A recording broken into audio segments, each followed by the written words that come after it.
Murshidabad police জেলা বিপুল পরিমাণ গাঁজা উদ্ধার করল। ছেলে বা মেয়ের ডাক্তার হওয়ার স্বপ্ন, কিন্তু পিছিয়ে যাচ্ছেন খরচের ভয়ে? তবে আজই যোগাযোগ করুন আমাদের সাথে।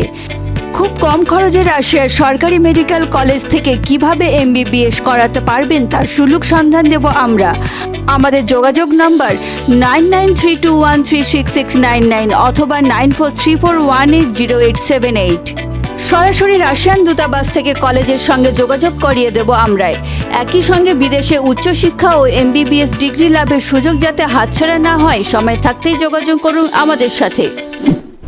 মুর্শিদাবাদ পুলিশ জেলা ও রেজিনগর থানার পুলিশের যৌথ অভিযানে কোচবিহার থেকে কলকাতাগামী এক বেসরকারি বাসে তল্লাশি চালিয়ে 1 কুইন্টাল গাঁজা উদ্ধার করা হয়।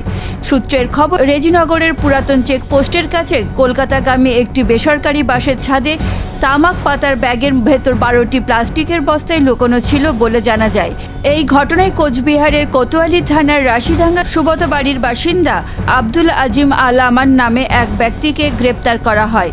ধৃতকে জিজ্ঞাসাবাদ করা হলে স্বীকার করেছেন যে তিনি গাঁজাটি কোচবিহার থেকে কলকাতায় নিয়ে যাচ্ছিল। বাসটিকেও বাজেয়াপ্ত করা হয়। ধৃতকে 10 দিনের পুলিশি হেফাজতে নেওয়া হয়েছে।